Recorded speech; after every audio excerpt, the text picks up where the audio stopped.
Welcome back to the Verdi Music Hall Berlin for the last day of the World Championship group stage. Yesterday, history was made as Fnatic punched their ticket to quarterfinals by knocking out perennial quarterfinalist RNG. Today's teams, IG and HQ, will look to meet EU's second seed as we conclude the final day of groups. You're getting a look at footage from the Oppo Reno 2, a camera phone that is equipped with anti-shake and bokeh effect so you can catch all the best moments here in Berlin. Hello everyone, I'm Shox, closing out groups with Raz and Azael for the last countdown from the Verdi Hall in Berlin. And 3 days have gone by swiftly with a ton of upsets and craziness, and something tells me the same will happen today. I feel like that's the name of the group with Worlds every year. Yeah. You come into groups, people set expectations, and then it gets blown apart over the next 2 weeks. I was so confident this year. This time around, I had my pick'ems all set, and then it starts off with this Griffin and G2 just upsetting me. A lot of things going crazy, and yesterday not in the least. We will hit on SKT clinching of the #1 seed later, but yesterday we do have to talk about the miracle that happened in the group of death with not a lot of chances given to them. Fnatic trumped RNG, overcame years of trauma really versus Uzi and RNG, and made it to the quarterfinals. This was so incredible, not only because of the caliber of Fnatic's opponents, but also because of their week 1 to week 2 transformation. Rekkles not only showed up when it mattered most for the team, but he did it on marksman like the fans were asking for, and Europeans have gotta be feeling great. It's started funny. Hilariously, Yeah, though. because it was a week 2 start of day to the end of day week 2 transformation, I would say, where it started with Clutch They're Gaming. sailing. Yeah, they were getting into the day. And it was beautiful to see that transformation when they went up against SKT. It was a very smart game and a great performance from, I would say, Rekkles in particular. Yeah, Nemesis as well, pulling out the Veigar here. Yeah, not letting Faker get that solo kill. In fact, turning it around, going from strength to strength. Nemesis has been so impressive because that was a big question coming into this tournament. With the loss of Caps, would Fnatic have a mid laner that could compete against the likes of Faker? Nemesis showed that and more yesterday. And it ended the day for me with the match that we all wanted to see. Yeah. RNG versus Fnatic. I came out completely for RNG there because the strengths were true. The bottom side was incredibly strong for RNG throughout the tournament. I think Uzi had probably one of the best tournaments, as short as it was, just based off of his individual play. But at the end of the day, it's a team game, and Fnatic came out strong. Exactly, and the historical record was 9-1 in favor of RNG before that match. And if there was ever a time for Fnatic to break that strain of losses against RNG, it was yesterday. They did it. They qualified for the quarterfinals, and what is also important, 3 EU teams find themselves past groups and in quarterfinals. That has never happened in the history of League of Legends. And yeah, just being from the LEC myself, that is of course a resounding success for the region. Yeah, it says a lot about the depth of the region. Because coming into the tournament, I just said it was top heavy specifically for Fnatic and G2. And even then, a lot of people were just saying it was a G2 horse race there. But then Splyce came out with a pretty large performance in Group B that is. J-Team, Splyce, even that game versus Fun plus Phoenix at the very end made it a nail-biter. Yeah, and maybe we gave up some of G2's strength. They didn't get #1 seed, but now we have 3 teams in quarters. We take those. Final word about Fnatic and kind of what we saw from them over the whole group stage. What are our expectations for their quarterfinals? I still think you're an underdog going into quarterfinals against at least the #1 seeds that we've seen thus far. Those will be incredibly difficult matchups. But we've also seen if Fnatic can play with confidence, if they can play with that pizzazz, that magic they captured yesterday, they could beat anyone. Yeah, they're going to have a good day for whoever they face in the quarterfinals. But yesterday, an emotional Rekkles was interviewed in front of the fans. Let's get a look back. You did what we thought was impossible coming in today. Any first impressions on this victory and qualifying to quarterfinals?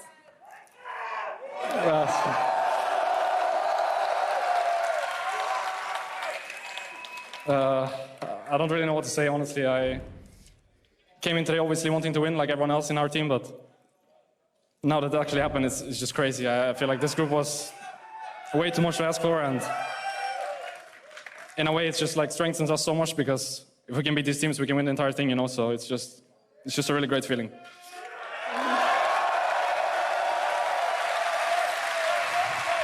Fnatic performing when it matters the most. It's not even a meme, right? You do it every time. How did you make it happen today? I feel like we were just more interested in winning than scared of losing, like last week. We were so scared of losing. Like, Worlds is only 6 games, and 1 or 2 games can change the entire thing. So we're really scared of losing and kind of just not representing Europe well, I guess. So we kind of shit the bed in week 1, I think, and week 2 we just all wanted to show more, I guess, more of the Fnatic people have seen. And I think we did pretty well.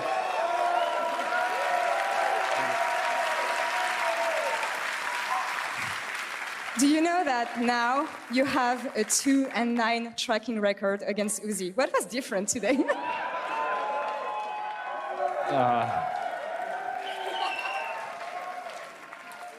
I think my teammates played really well. I honestly didn't do much, I'm sorry, but I really didn't do much, so I'm just really grateful for my team. I think they carried both of these games against SKT and RNG, so big kudos to them. Give yourself some credit here too, yeah. Please. I know the journey was not easy for you, and coming here today, this was do or die, basically. So what will you learn from this group stage to help you now in quarterfinals and in the suite of the competition? Playing ADCs, I guess, is a start.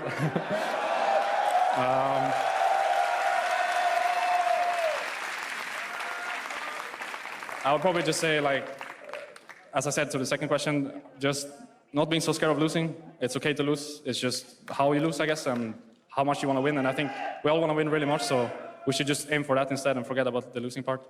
And then we're going to be fine. Yeah, I mean, they're all here for you. So anything you would like to say to your fans who were yelling, literally yelling in the audience for you guys today? Honestly, when we play the game, we can hear most of what you guys do, so it's really nice to hear when like you're cheering for us and stuff, so I appreciate it a lot.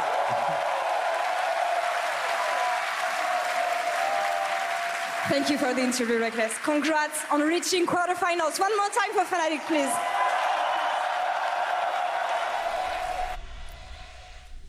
Great stuff from Reckless. The one thing that I take away from that I think should be hopeful for Fnatic fans going forward is that he said, we shedded that feeling of we're going in being afraid to lose. And I think that is what was their downfall in week 1. They kind of threw in the towel before they started those games. It was a completely different Fnatic yesterday, and they reigned supreme over RNG. And with that rise of Fnatic comes then, of course, a fall of a titan as RNG. They missed their first quarterfinal ever. And I want to put the attention on this picture from LPL photographer Yikun, who sees on the one side there's Uzi, who is in his room after that game, and that Reckless Interview is playing, and next to it the victorious Uzi so many times when Reckless fell down at the hands of RNG. And it really plays at your heart and reminds you of what it's all about. An entire year's worth, and in some players a career's worth of effort being put into that one moment. And for Reckless, a player who's felt that so frequently, it's nice for him to be on the other coin, but remember, with all victories comes defeat. Yeah. And so in this case, I remember the perspective of RNG. Remember, they came off of a pretty historic 2018, but they still didn't get that one big championship. And for them, it really felt like this would be the year with them picking up Longxing, really reinventing themselves, it felt like. So coming into this tournament, it's crazy that they came out with an even worse placement. And this is the reality with the rise of the LEC, with another powerhouse region. You are going to get groups like this, yes, where any of those 3 teams could be tournament contenders. Any of these 3 teams could be semifinalists or perhaps even above. But here we have Uzi going home early, and he'll be missed at this event. And Raz, he played his heart out again. He never has a bad tournament, and that is why it's so sad for RNG, but also especially for one of the best players in the world to again make an early exit. Yeah, he hit records this tournament. For how short it was, he still had a ridiculous group stage performance. And I talked about it being a team game. That's true. And for Uzi as a player, he still has more years in him. I believe that. And so I want to see, what next year looks like for an Uzi's RNG. I do as well. Unfortunate exit from the tournament, but a team that did show up, and the undisputed best team in Group C, however, was SKT, who are on the way towards reclaiming their throne. First in the group, only 1 loss. What do we think about SKT right now? I think they look great. Yes, they did have a tough game against Fnatic, but besides that, the other 5 performances I think were very impressive. And one of the big worries people had coming in was about Khan, who has really been stepping up, who has been performing well at this event. And so much of these games have been decided by jungle mid 2v2, yes, which Clit and Faker, it's just so hard to bet against them against any team in the event. What the replays have showed me, what the games, especially against RNG, has showed me is that this is a different SKT and an LCK team, because they're not just a smart team pre-20 that gets to the late game and goes up against an LPL team and then starts to blunder. What they are, and what showcased, you know, for me here today, is that they're a fantastic team fighting team that even when you have outplay moments here from Uzi and all that, can still have great performances off the back of Teddy. And let's bring up that tournament favorites discussion, because I feel like you had G2 who has been knocked down a big peg after those games versus Griffin. Griffin had those fantastic games and that perfect day, but then not the first half. SKT rather seems like the most complete team to call a favorite so far. Yeah, I think you nailed it, right? We talked about FPX, about G2, about SKT as kind of the big three coming into this event, the teams that would be challenging for the finals. Even if you're now adding Griffin into the bag there, they have never performed well against SKT, and I think that SKT had the most impressive group stage of any of those big teams we expected to be challengers. And what I'm thankful for is that there is no such thing as a perfect team, and the fact that they ended up losing to Fnatic in what was a great Fnatic draft and execution in their composition showcases to me when we get into the quarterfinals, SKT is still going to be a great team, sure, but with the right amount of prep, you can still get the job done against them. It seems like, yeah, SKT is the team you absolutely don't want to draw, and Griffin probably up there as well. We'll see if someone emerges as a very strong contender today, because it's time for Group D to fight for the quarterfinals with Damwon, TL, and IG all tied in first, all and 2 in 1. That is a distinctly different atmosphere going into this group than the ones we've seen previously. It's wild. I was waiting for this group the most, because out of all three teams, I know even AHQ, that conversation is going to happen. But Damwon, IG, and Team Liquid, I have no idea who's going to be coming out in first seed, or even who's going to be essentially leaving the tournament early. Yeah, Damwon, I think, looking at them, they have been, you know, a very exciting team, focusing on the top side of the map. These solo laners, Candy and their jungler, have all been performing very, very well. But their bottom lane, which was supposed to be this big weakness for them, has really not been getting exploited that heavily. Yeah, and I think people forget that while they think of this team as great young talents, sure, very talented players individually, but we saw from the first round robin, very young, have those moments of errors, especially when they went up against Team Liquid. I am very curious to see what Damwon brings today. Their counterparts from the LCK have both gotten that #1 seed, and we have to remember, Damwon went through the play-ins, had that kind of warm-up and practice and finding the vibe on the Rift. Then they had last week. Now they had another week to reset. So I feel we're going to see the strongest and the real Damwon here. And they really needed to have that time throughout the entire tournament, because I've always nailed on the idea of nervousness for young players on that stage. I think we saw that from Showmaker, and we saw that from Nuggery. And now when we're coming into today's games, they are the most prepared team in this group. Let's see what happens. Now, yesterday, Raz, you had to say goodbye to RNG, who you actually had pegged as your tournament favorite. Are you ready to put all your stock in IG? See, I'm a rich man, so at least now I can put stocks in a few other teams. Exactly. I agree. Buy. Buy them all. Invictus Gaming, they are still the reigning world champions. They still have some insane players individually. And so we already saw great moments from the Shy, from Rookie. And that was really the story for me, was taking a closer look at Rookie as a player, because it was a tough split for them. In the summer split, they had some down moments, and it was specifically Rookie who as a player needed that time on the field. He got that time. He looked devilish. He actually looks so damn good going up against both Jensen and Showmaker. I want to see what he can do today. IG. I think when the solo laners are performing this well, you talk to pros, they are terrified of going up against the Rookie, against Shy. These guys have been so damn good. Yes. And it really makes you start to think back to last year's Worlds, where they kind of had this aura of invincibility. Anytime you have two players performing that well, I think IG is the tournament favorite. Yeah, and also last year, they even stumbled at the end of the group stage, right? But they became such a monster as the tournament went on in the semifinals and the finals especially. They are the reigning world champions. The other team we need to talk about in this group, the third #1 so far, is Team Liquid. And to start off the conversation, I want to catch back on to last time we saw Team Liquid when they earned a hard-fought victory against AHQ, and hear what Doublelift had to say. Right now, round 1 is done. You're 2-1. What are your expectations for round 2? If we play like that, we're gonna go 0-3 with the NA curse. But like, honestly, like I think we're capable of playing like a lot better. It's really crazy. Like I just can't believe how bad we were playing that game. I think the way that our team works is on our best day we can beat anyone, and on our worst day we can like literally lose to anyone. And like, I think that game, we really deserved to lose it. Like, we were doing everything we could to lose it, and we're really frustrated with ourselves, for sure. So, and after this interview, I'm going to go back and get spanked by the coaches. So we are definitely going to play a lot better in week 2. That's the goal.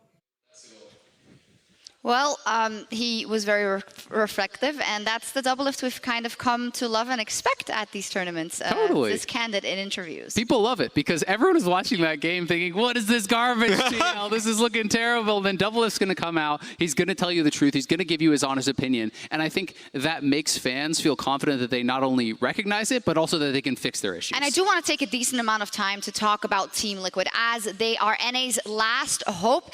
And you could have said before the tournament already, perhaps their best hope in that, Azael. This has been a build-up over the last couple years for TL. First, they achieved regional dominance. Then coming into this year, adding Core JJ, adding Jensen, some of these missing pieces where they weren't always able to compete, especially in the mid lane internationally. We saw that pay dividends at MSI, them getting out of groups for the first time for doublelift, making an international final, and they're looking to build on that. Absolutely, and I think it's maybe easy to discard, well, they didn't win the final and what happened there, but I don't think that's fair when you look at the project that Team Liquid has been building up. The fact that they've been dominating LCS for so long, and that was their best international result ever, including knocking out the reigning world champions. And I think this is how we need to look at this Team Liquid in this day of the group stage. They need to step up today and prove how strong they can be internationally. Yeah, because look at these moments. At MSI, I looked at Impact and said, my God, he's really good. Like, individually, in lanes, he's had some great moments. In team fights, it's been the same case.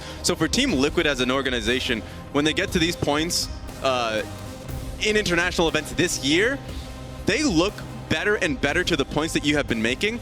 I think at this tournament, my eyes have been on Jensen reliably, because while you're right, the pieces to the puzzle have been Jensen and Core JJ. For the first round robin, that hasn't been the case for Jensen. That he has had moments, especially when they went up against AHQ with his Orianna play.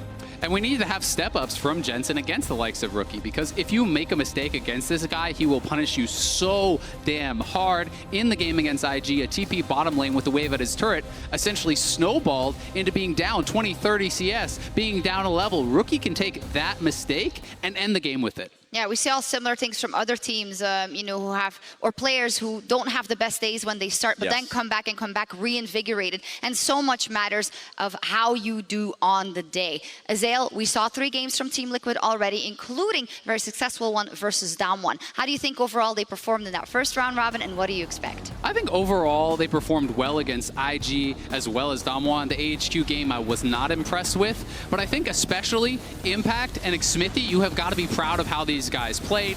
Impact was such a difference maker against Dam1. This solo kill essentially blew the game open for TL, got them the Baron, and Xmithy, despite even having bad jungle matchups, being up against Olaf, being your mid laner pushed in, he was actually getting more done against IG, and really, really impressed me. Where do you want to see improvement?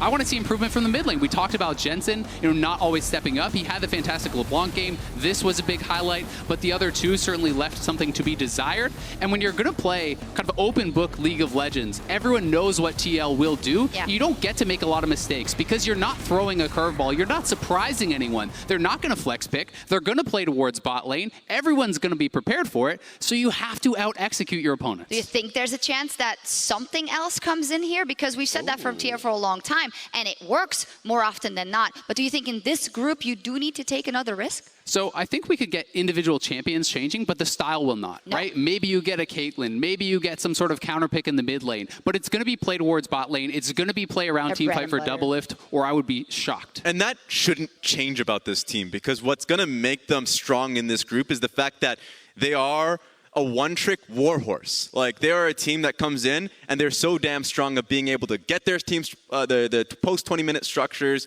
They can play around doublelift and Core JJ. They can play well around the team fights. If they have vision, you can't break them. Going up against young talents and going up against, in IG's sense, like coin flip players in a few of them. I think that is a strength that Team Liquid should rely on. But however, in Group D, Jensen and his lane... Jensen, I did it again. I'm not going to do it again. Jensen and his lane opponents could be the deciding factor for a mid lane check-in of Jensen. Here's Freak, Chat, and Spawn. Yet. Thank you very much, Sajox. Welcome to the caster desk.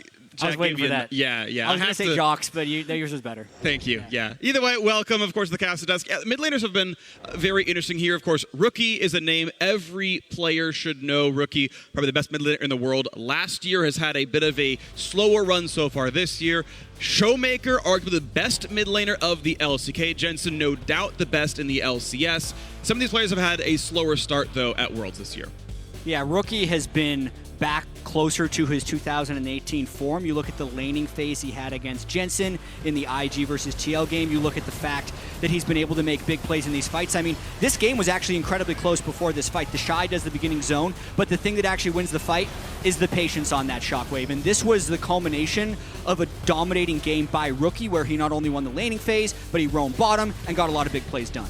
And I think the thing about Rookie is that he will play these control-style scaling mages in such a lane-dominant fashion, and it allows the freedom for his jungler to be able to go for greedier paths, pick up more CS than you would necessarily expect.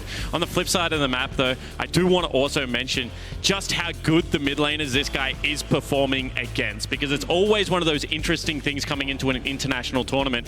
Are you a world-class player, or are you playing in a weakened pool?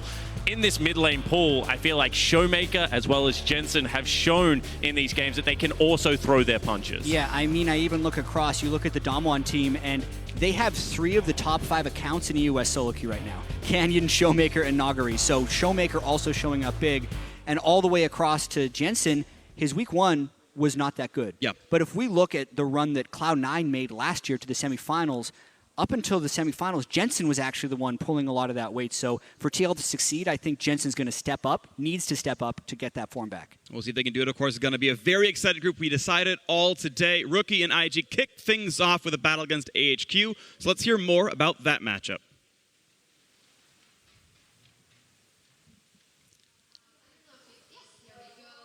IG did conquer the world in 2018. They're back to defend their title. I feel they flown under the radar as far as that possible, because a lot of those FPX games garnered a lot of attention in the beginning. But the world champion seems to be primed and evolving towards or being in a good spot to take another Summer's Cup. I agree, and I think that for me, the spotlight on Invictus Gaming, the reigning world champions, was, well, Summer Split was pretty rough for them. It was only after Rift Rivals that they had the 5 players that went to World Finals, that picked up that cup, that were at MSI.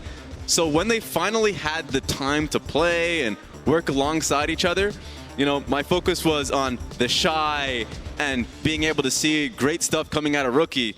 But today we're going to be seeing a new face. Yeah, a big point here is, of course, that IG, after that shock of MSI, it wasn't all that smooth in summer. Yes. And for the playoffs, after some underperformances from Ning, Leon actually played all those games, which is why it's quite the shock that Ning is on stage right now. So Leon was a good reason for why they were here at Worlds to begin with, because that level of consistency is something that they direly needed. Getting past the gauntlet run and everything. But what Ning showcases, remember, he is the world's finals MVP, is that he has such a damn high ceiling as a player. And throughout the year in the LPL, he just won a lot of MVP for games and all that.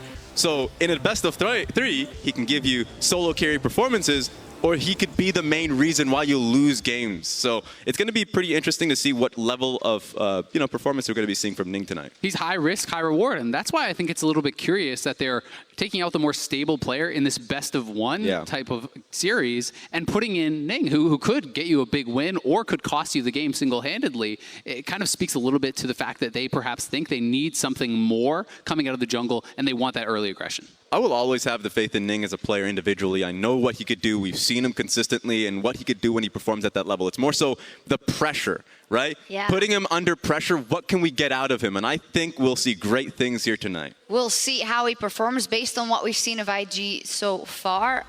What do we expect from them, and how much should they be feared?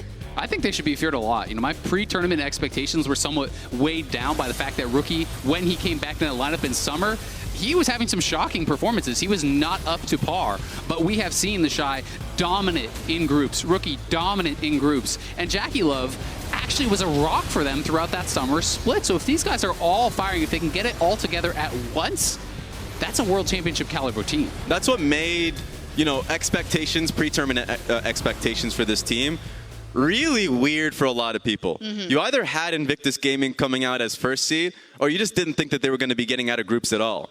Because at the end of the day, if they come at 2018 performance at Worlds, then they could very possibly have 3 of the best players in one team in one tournament. And I think that says a lot. How do we feel about Jackie Love, who was a very, very big point in last year's World Championship run for them, but I don't think has had the best performances so far? He hasn't had the best performances, I think, in the first 3 games, but over the last year, I have seen such growth from Jackie Love. When you look back to last year, he was really high highs, he was really low lows. When you think back to 2018 summer playoffs against RNG, solo costing them some of these games, I didn't see that in the LPL from Jackie Love in 2019. He looked like a rock, and I do expect him to get back to that level because he has shown me so much consistency this year. Yes, throughout the year, he has been the player for this team. And even coming into this tournament, it was a big kind of juggle of who was the best AD carry so far in the LPL between Uzi and Jackie Love, and that says a lot. And this IG is so interesting to me because you know they are world champions. Ning is back in the mix.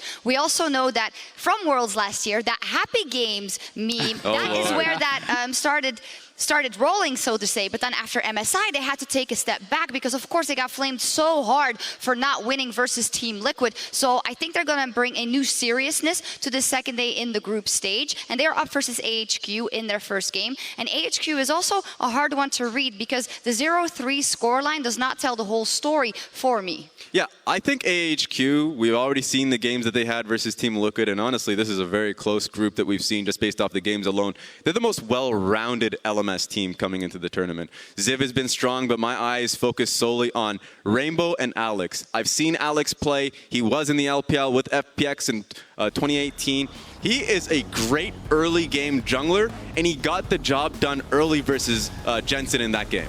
Also against IG last time around, we actually saw them combine to get Rainbow a couple of early kills on the Akali. They did actually have a gold lead post 20 minutes. So this is a team that can make a splash in the group, and as much as people are counting them out, hey, maybe they're not going to get it out of the group, but if you lose to them, maybe you aren't either. Yeah, I think when we talk about miracle runs, it is possible. We saw it just yesterday. 0-3 is very hard, but I'm not going to count anyone out after what we've seen in the group stage so far. And as AHQ is also the last LMS representative, we also know what's on the horizon for the region. So hopefully they can pick up some wins and bring glory to the LMS on this last day. Yeah, it's a new chapter. I love stories like these just simply because we already saw what J-Team was able to do based off the level of Fofo's performance. So it's nice to be able to see the talent that's coming up, rising up. And for me, when I look at AHQ, it's certainly going to be Rainbow and Alex.